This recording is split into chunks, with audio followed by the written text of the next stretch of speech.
Alright, and we're back, probably with the last episode in the series, so, oh boy. So, also notice how now the hallway is all wet. It's all melty and gross. So, and the music.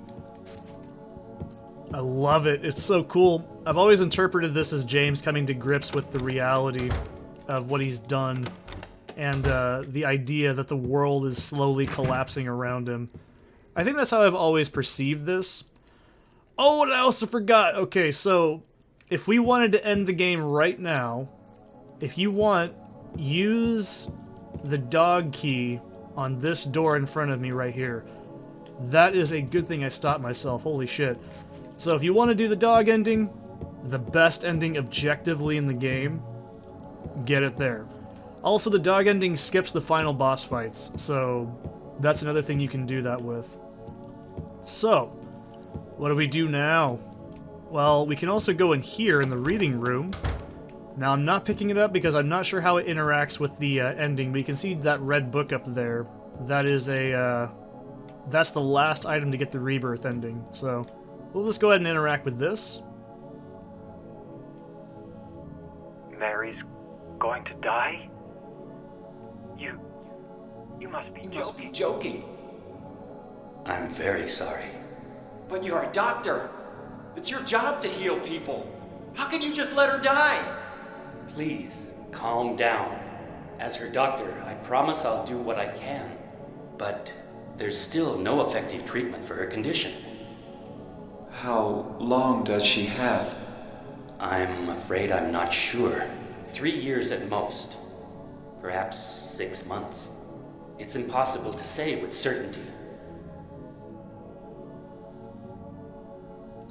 So yeah, that's where James got the 3 years idea from, was because he heard that little conversation. That's what reminds him to do that, or where he got the idea from. So yeah, Mary died less than a week before that. She didn't die 3 years ago. So she is very, very much freshly dead, if to put it bluntly. Now, this is how you get in this area. You can get these handgun bullets over here. Now go down the hall. This area can loop in weird ways because the world's falling apart. Notice how it's all burned and fucking wet and gross, and I love it. It's just, like I said, I feel like it's James confronting himself, and the world is just falling apart. It can't handle the reality that he's chosen at this point. So, yeah, James absolutely killed Mary. There's no interpretation. That actually happened. So at this point, you can start to think, what the hell is Maria then? And, oh, I love this. The first time I played this got me. So, you'll also notice that the world is fucking breaking. It's flooding, it's getting all gross and weird, the enemies aren't even enemies anymore. They're just scuttling about because they don't have anything to do. This is like Silent Hill in my interpretation of it.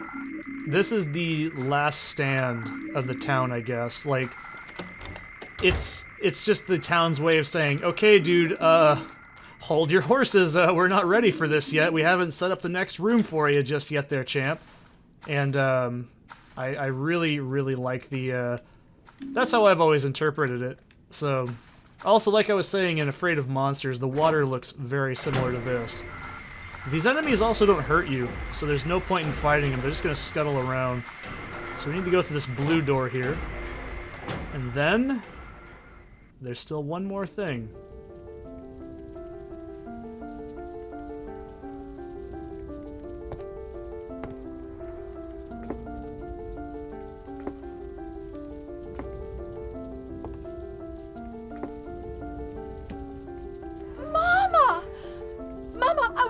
For you. Now you're the only one left. Maybe then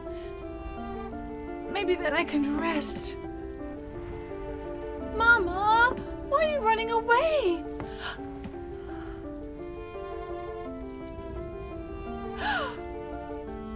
You're not my mama. It's you. Oh, I'm sorry. Angela, no.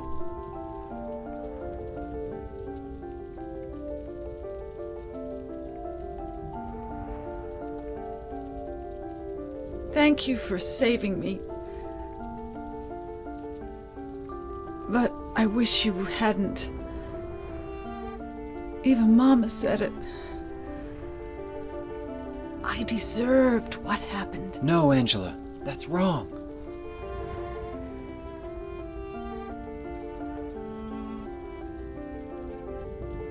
No, don't pity me. I'm not worth it.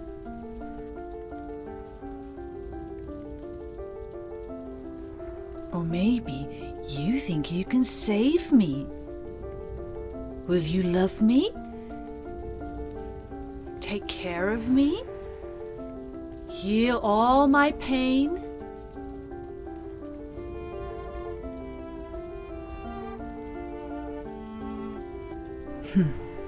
That's what I thought.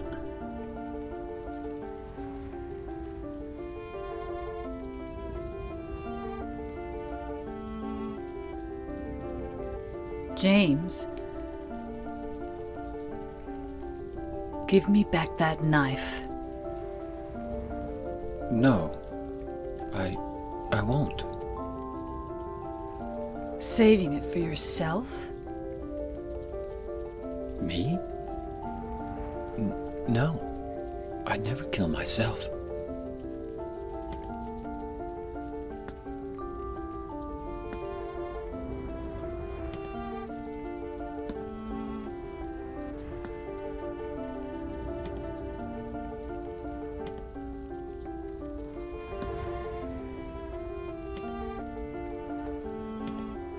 It's hot as hell in here. You see it too. For me, it's always like this.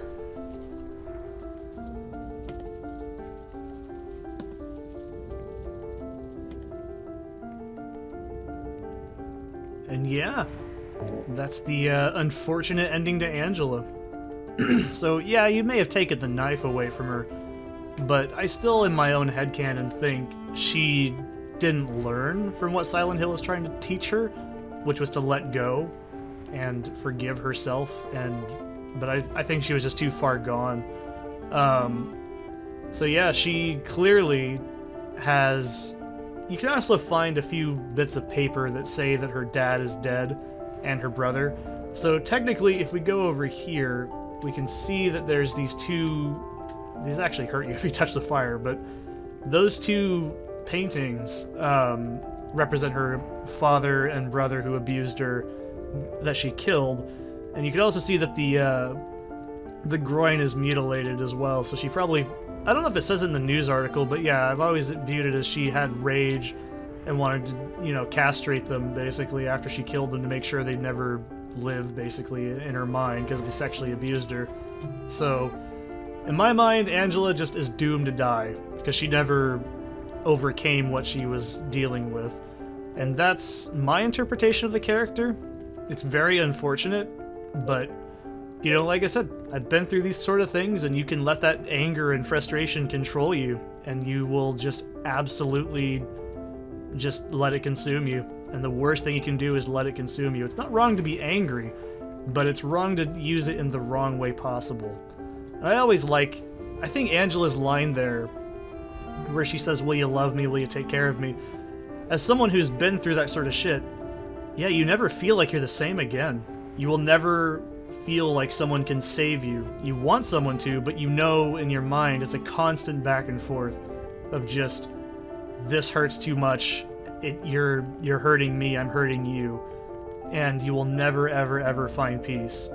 It's something I struggle with in real life, and I always think Angela's the best representation of a character that has these sort of issues, because it's accurate. You go through life feeling abused, used, and hated, but you always have to remember, and this is why I'm like, YouTube doesn't know shit about what they think people like, especially modern society too. People realize that the people around them are the ones that matter the most, and they love them the most. People that are mentally ill, like myself, we don't want pity. We don't want, to be walked on eggshells. That's the complete wrong approach, because that makes you feel worse. That makes you feel like the world will never trust you, that nobody cares about you properly, or that you're just, you're just dead weight. That's why I'm like, Silent Hill 2 is the best game to go into the psychosis level of what depression and anxiety and trauma feels like. I live with these sorts of issues every single day. But here's the thing, I don't let them consume me or make me who I am. That's the magic of actual mental health. You reach out, you have people around you. You don't push them away, because that's the last thing that they want either. If someone comes up to you and is like, this happened to me, all they want is to be listened to. All they want is someone to be there for them. But at the end of the day, if they start resisting, let them go, let them do their emotional stuff, and then just remind them, I care. That's all people like me want. That's all people that have been through these issues want. They don't want to be placated to, like treated like a baby, and like, oh, you're just a precious little thing and you're unable to live. I could easily, this sounds so deep, but it's so true. I could literally file for disability because of how much shit I've been through and how hard it is to go through life sometimes because of it. But you know what? I also choose to fight through it. I take medication, I have people I talk to, I go to work, and I do my best every day. That's the best way forward.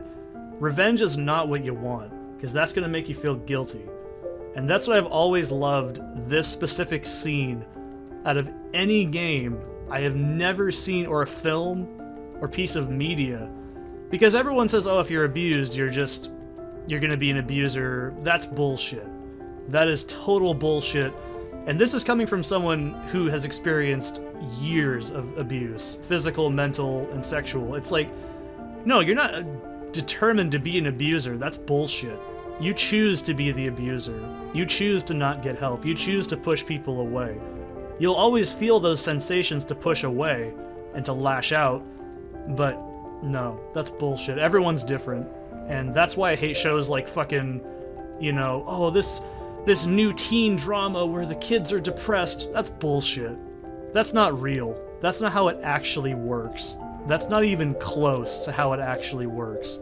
Or, oh, if you do this, then, oh, boo-hoo.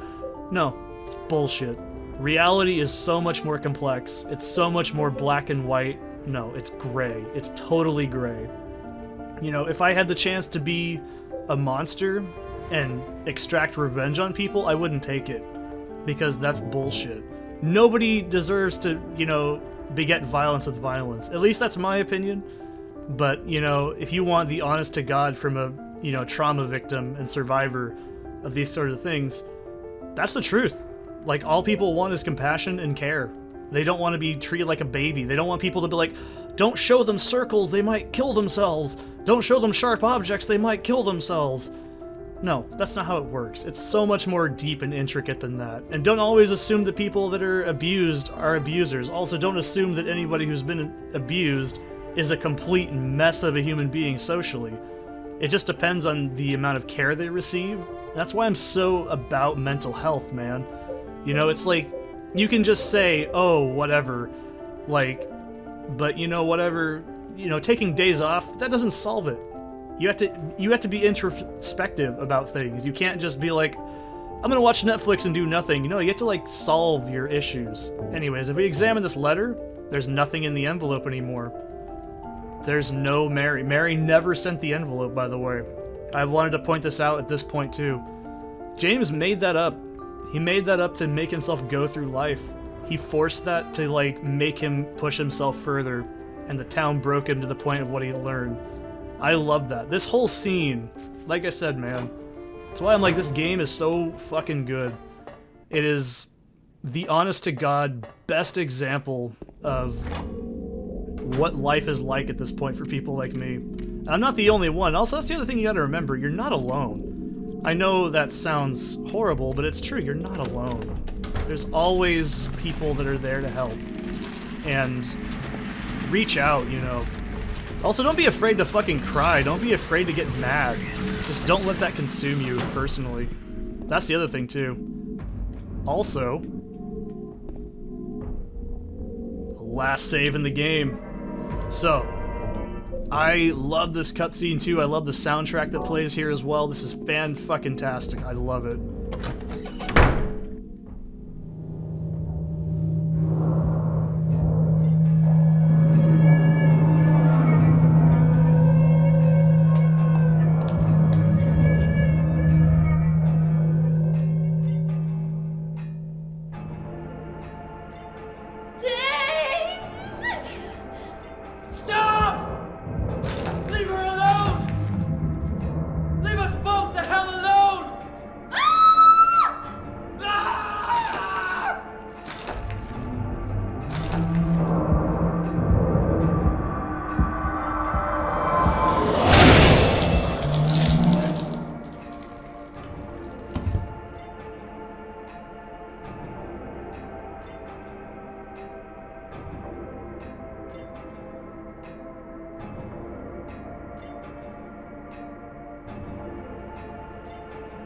I was weak. That's why I needed you. Needed someone to punish me for my sins. But that's all over now. I know the truth. Now it's time to end this. So yeah, that is another cutscene I really like to dissect real quick. I love how Pyramid Head no longer needs to scare James, right, with like the knife. He knows he can fuck him up with a spear. He's evolved to the point where he knows he needs him to move forward and keep him on his toes. And because Pyramid Head kills Maria, which he realizes he doesn't need anymore because she was a construct of his guilt, and want to be punished and shit, and want for someone else. She was basically the darker half of his psyche that indulged in the evil that he'd done. He doesn't need to have Pyramid Head punish him anymore. He's realized what he's supposed to do. He's done everything in his own personal journey to get to this point. I think that is a solid fucking point. So, anyways, this is the most awkward boss fight in history. So, I'm just using the lock-on feature, and I'm also using the quick turn combined with, like, seeing where they're at. Similar to Abstract Daddy, you don't want to, like, fucking deal with these guys if they get too close. It can get really fucking ugly really fucking quick. So if you want to take more than 2 shots, be my guest, put your ammo to the test. But I don't, personally, so I'm going to try and keep it safe. Also, if you notice in the floor, there's actually the seal of Metatron. Metatron is like a Judeo-Christian angel entity.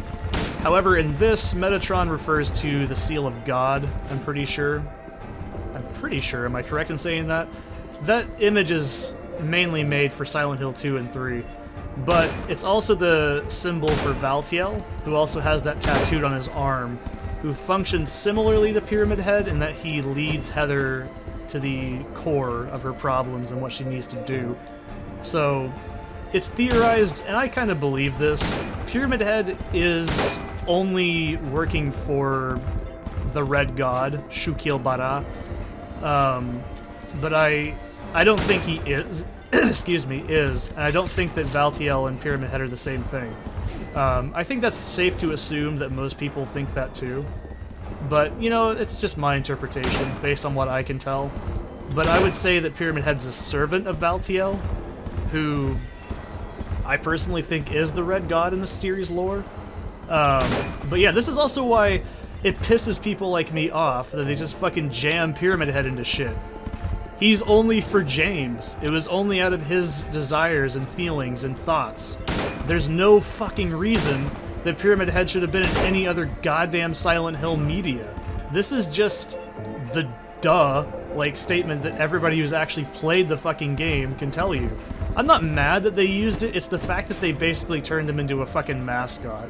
When in reality, I mean, Silent Hill didn't need a mascot. The town itself was the mascot. Pyramid Head markets well, but like, fuck, dude, he didn't need to be in like Homecoming. He didn't need to be in the fucking alternate endings where like what's his name turns into a Pyramid Head and there's like fucking The reason there's 2 is because he needs to escalate the threat to James. That's how I've always interpreted this. It's still the same entity, but it's just split into 2 forms.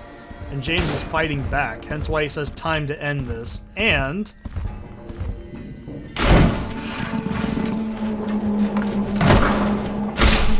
they didn't need to exist anymore. They kill themselves because they have no reason to exist. They won't move any. See, that's also where the people get the name Pyramid Head, is from this exact line of text. But, because also if you look at this, there's a rust-colored egg and the scarlet egg. I've always interpreted this as the red god and the yellow god interpretations of Silent Hill. This is why it pisses so many people off. Like, Pyramid Head doesn't need to exist. After this exact moment, there should be no more Pyramid Head. That's the point. There should have been no more, oh, sexy nurses. Like, no, this shit was only to this game. That's why it pisses so many Silent Hill fans off. But anyways, also, this is likely pareidolia, but, I mean, it looks just like a face. And that's what I've always interpreted too, is this, I think, is James confronting himself fully and seeing that he was holding back. Because you can see there's actually, like, pupils on there and stuff too, so I've always viewed that as that would be James realizing Pyramid Head was what he needed to punish himself and he's moving away from it. It may be, and also all the things are blank too. I view this whole thing, this entire sequence as great, by the way. Mary? What do you want, James? I brought you some flowers. Flowers? I don't want any damn flowers. Just go home already. Mary, what are you saying? Look, I'm disgusting. I don't deserve flowers. Between the disease and the drugs, I look like a monster. Well, what are you looking at? Get the hell out of here! Leave me alone already! I'm no use to anyone. I'll be dead soon anyway. Maybe today, maybe tomorrow. It'd be easier if they'd just kill me. But I guess the hospital is making a nice profit off me. They want to keep me alive. Are you still here? I told you to go. Are you deaf? Don't come back. James, wait. Please don't go. Stay with me. Don't leave me alone. I didn't mean what I said. Please, James. Tell me I'll be okay. Tell me I'm not going to die. Help me. So yeah, I've always viewed that little bit there, which yes, if you wait the entire time, and with that little tape recorder as well, this increases your chances to get the leave ending. And I hate to be the bearer of bad news too. I've been in both of these people's shoes. I've been the one that pushes people away and acts like they're the worst person ever and that they don't deserve anything. That's what it feels like when you're, like, just completely fucking anxious and dying and scared. I've been there, man. It's brutal. It's awful. And I've been the recipient of that kind of shit, too. And that's why I'm like, this game hits so well. Like, it's not fun, like, but it hits so well.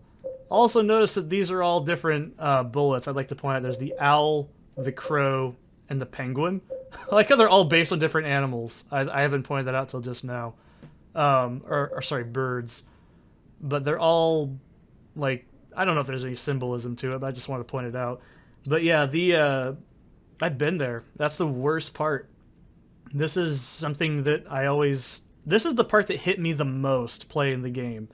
Because, holy shit, you know, I've been there. That's why it hurts. I've been the one getting yelled at. And then the other person tells me, don't leave.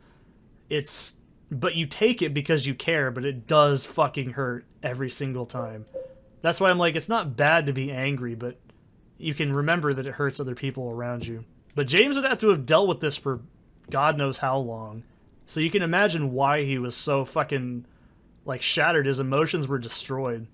It makes total sense to me. Not saying euthanasia is good, but, you know, You'll see what I'm talking about when we get the ending. But, yeah, this is the final bit of the game. I always interpret this as James going upwards, going through the top, going through cages of imprisonment, and then realizing you can move up from it.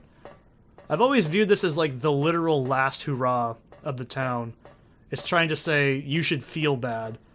Like right here specifically, I've always thought this is exactly like it gets narrower and narrower and harder to get up there easily.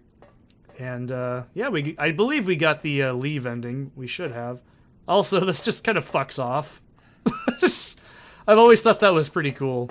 So here we go.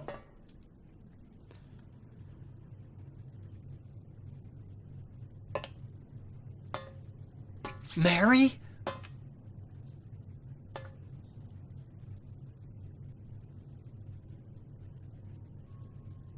When will you ever stop making that mistake? Mary's dead. You killed her. Maria? It's you. But I don't need you anymore. What? You must be joking. But I can be yours. I'll be here for you forever. And I'll never yell at you or make you feel bad. That's what you wanted. I'm different than Mary. How can you throw me away? I understand now. It's time to end this nightmare. No! I won't let you. You deserve to die too, James!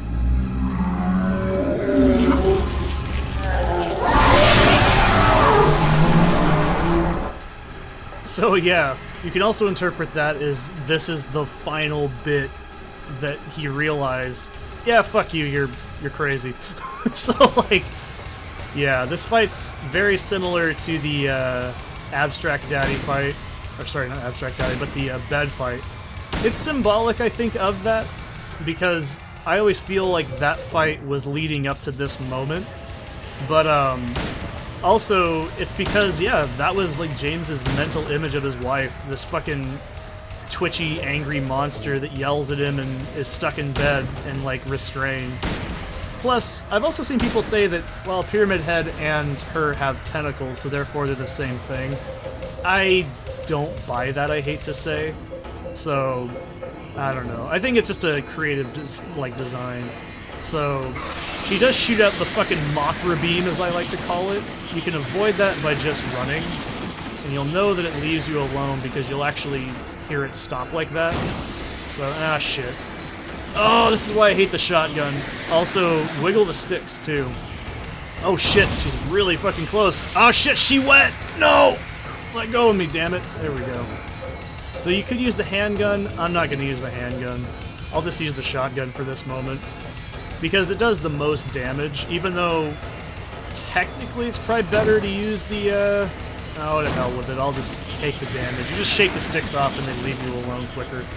So, yeah, just shoot the hell out of her. It's a very underwhelming boss fight, but you know, if you couldn't tell by this point in the game, Silent Hill is not exactly a game that's based on its fucking revolutionary combat engine. Ah, shit. No, I don't want to take dumb damage, thanks. It's because you move so slowly with the shotgun and it takes so damn long to, like... Oh, hell, that was too close. I gotta get a little bit further away. I want to be at full health at all times. Just for thematic reasons, right? So, you can see the problem with the game is the boss fights, they ain't exactly great. And you'll know you're damaging Maria because she starts to bleed. I think I should be able to get one more shot in. There we go. God damn it! No. It does a lot of damage, too. That's why I'm not really a fan of getting hit by it. I've done this fight way better. We'll see how the speedrun goes. But, also, if you want to get the speedrun ending, get the dog ending. It's the fastest ending in the game.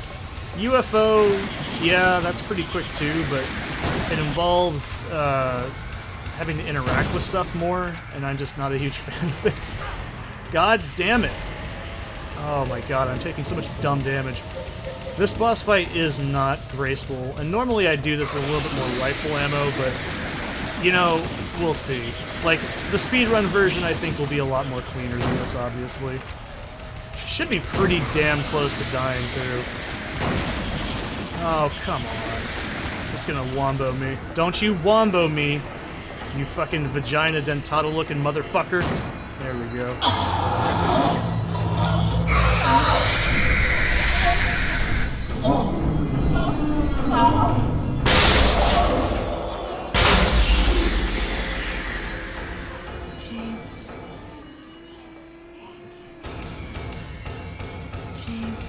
How do you think we should end it? Well, first of all, this is for good luck. This is for you, baby. And then, bring down the pain! Oh, fucking beat you with toxic masculinity.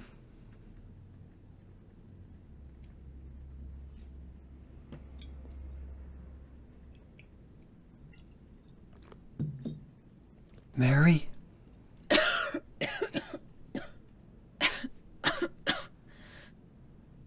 James.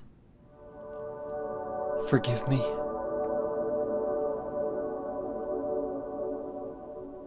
I told you that I wanted to die, James. I wanted the pain to end.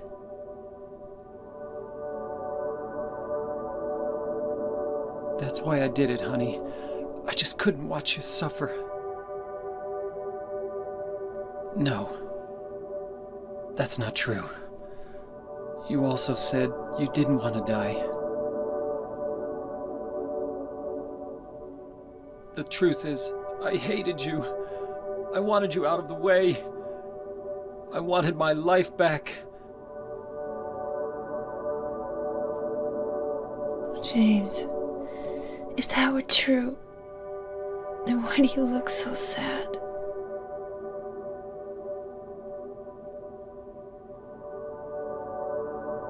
Mary? James. Please. Please do something for me.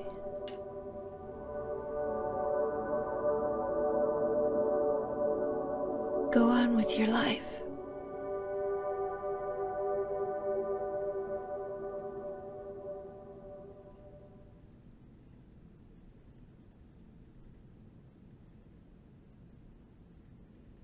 In my restless dreams, I see that town. Silent Hill. You promised you'd take me there again someday, but you never did. Well, I'm alone there now, in our special place, waiting for you. Waiting for you to come to see me. But you never do. And so I wait, wrapped in my cocoon of pain and loneliness. I know I've done a terrible thing to you. Something you'll never forgive me for. I wish I could change that. But I can't. I feel so pathetic and ugly laying here, waiting for you. Every day I stare up at the cracks in the ceiling, and all I can think about is how unfair it all is. The doctor came today.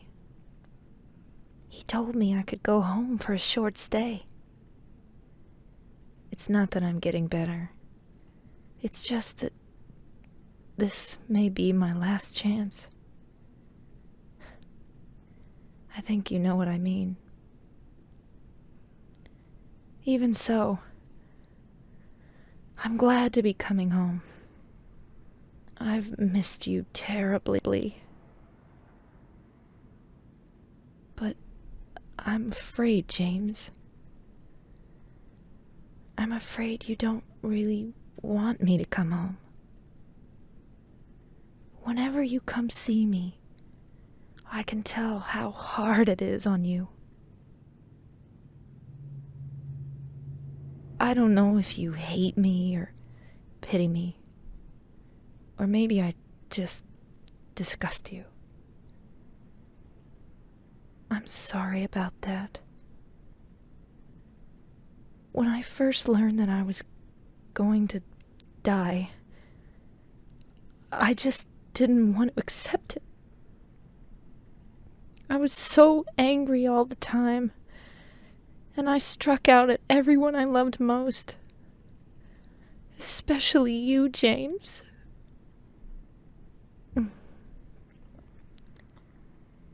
That's why I understand if you do hate me.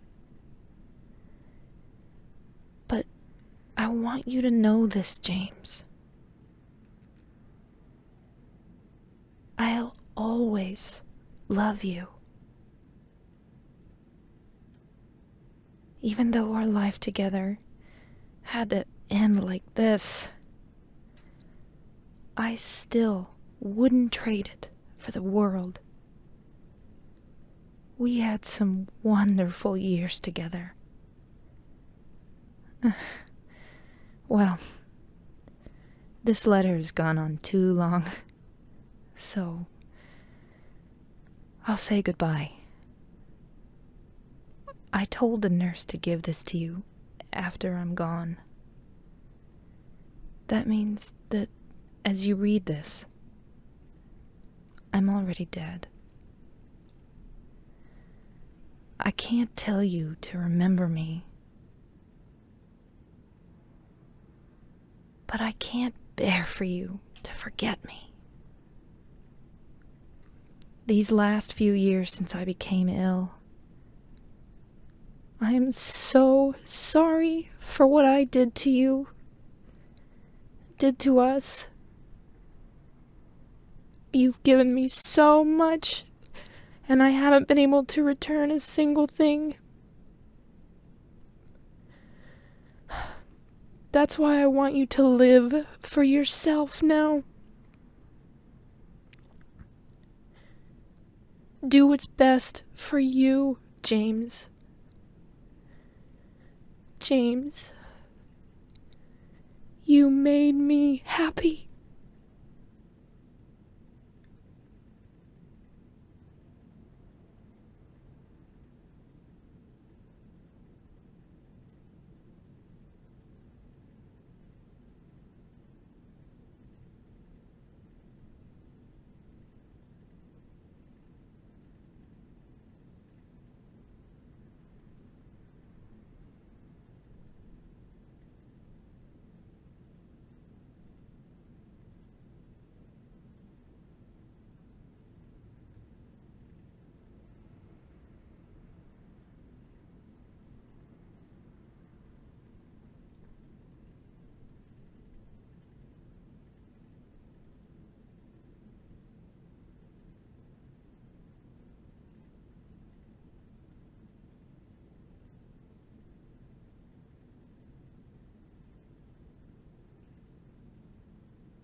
All right. So we'll put that down. Finally. All right. So you can see we got the leave ending. You can also see I wasn't bullshitting. I do have all the endings unlocked. 240. That's not the best. That's under 3 hours, which is actually the requirement for. So you can see if it's in yellow, that means you've hit the required items, like to do that. So I didn't take too much damage. The only +8 I was missing on the items, by the way, was just the book in the library in the Otherworld version. But that's it.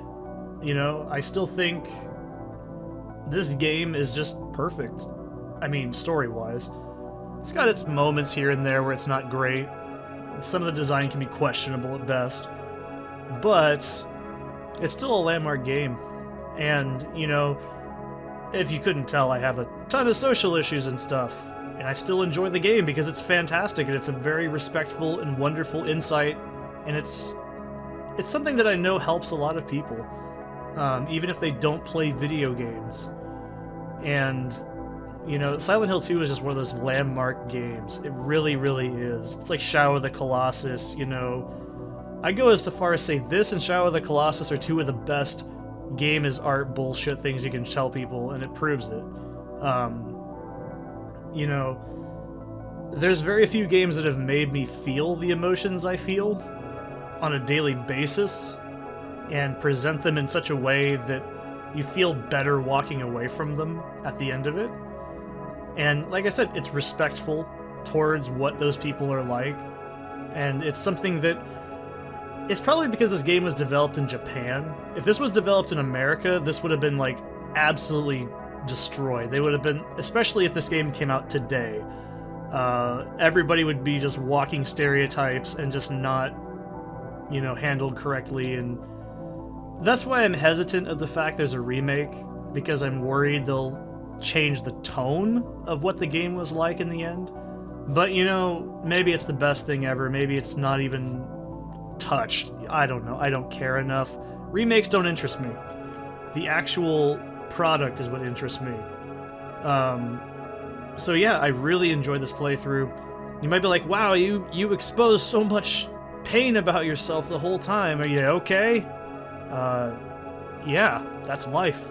I mean, part of the game's lesson, I think, is don't let your baggage completely define who you are.